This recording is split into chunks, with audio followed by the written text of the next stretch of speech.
A very good morning to you. I'm still thinking about light, you know. I know in some ways it's a very simple subject, but in other ways, because of the society in which we live, we have somehow lost the wonder of light. I remember when I first moved down here to Chard, actually, Terry and I first lived in a small place in Chardstock, which is just outside Chard and has much less street lighting than Chard has.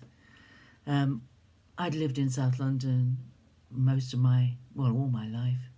And I remember we went out one evening to go to some meeting or other. I have no idea where we went. And Terry had reached the car and I had only got as far as the garden gate because I looked up and I saw the stars in a way I'd never seen them before, except once when I went to the planetarium in London. I saw the stars in a completely different way because there was so little light around. And coming to a rural place makes you realise just how dark can be. When you've lived where there's always lights, when it's never really dark at all, and if it's dark, it's only for a short time because some car will come with headlights blazing and break through the darkness.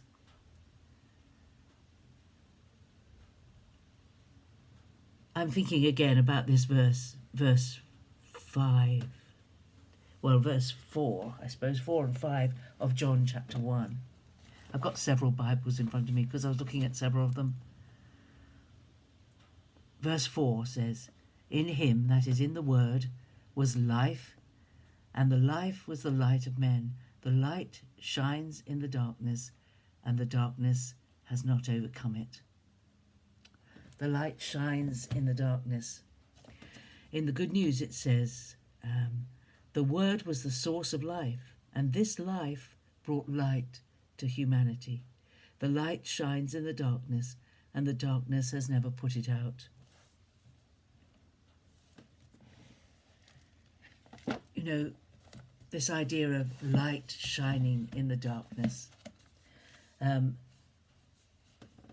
Lots of people have tried to translate this because I think the Revised Standard Version, which I've got, which says, "and the darkness has not overcome it," does give us a feel that there is power behind the darkness. Whereas the others just say the darkness has never put it out. Darkness doesn't have any power to put out light. But the darkness in our world is dark because of the power behind it. You know, in the Old Testament it says God created light and darkness.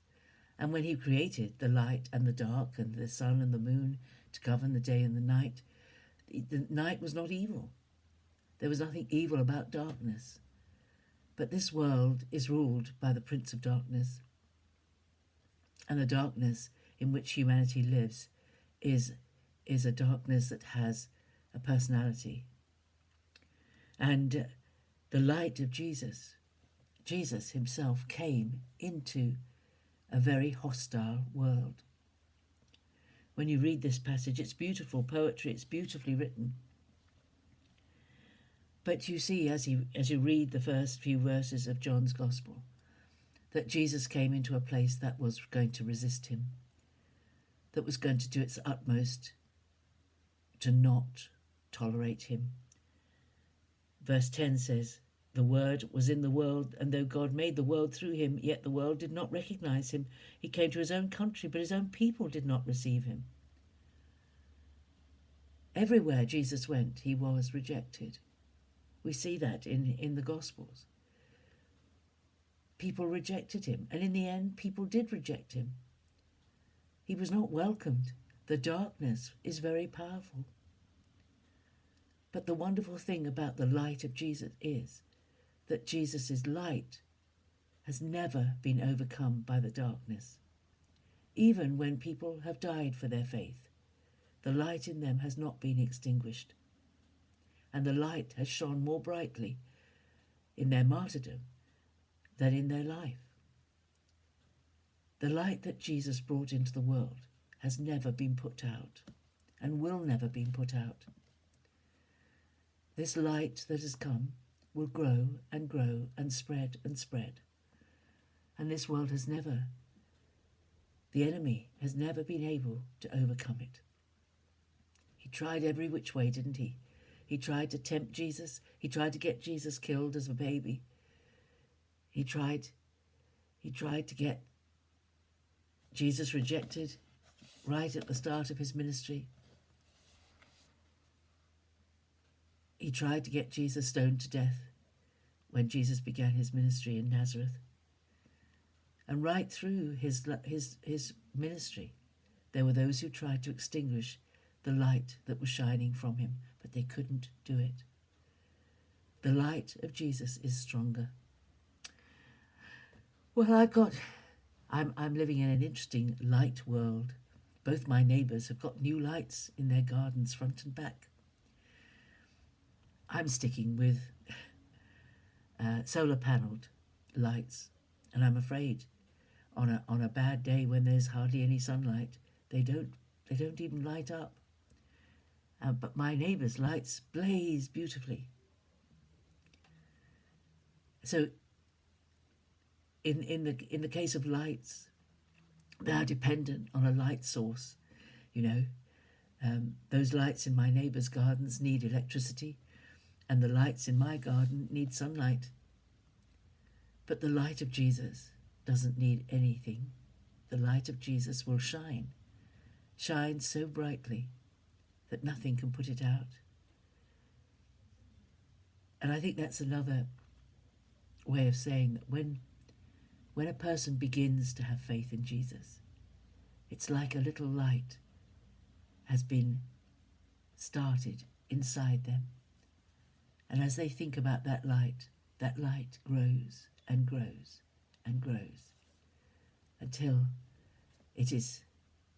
And even if you extinguish it, even if you try and extinguish it, you try not to think about Jesus, try not to think about the challenges he brings to us.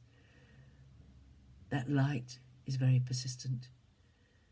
And you can have an awful lot of darkness, and yet that one little light will still shine. I hope, today's a rainy day again.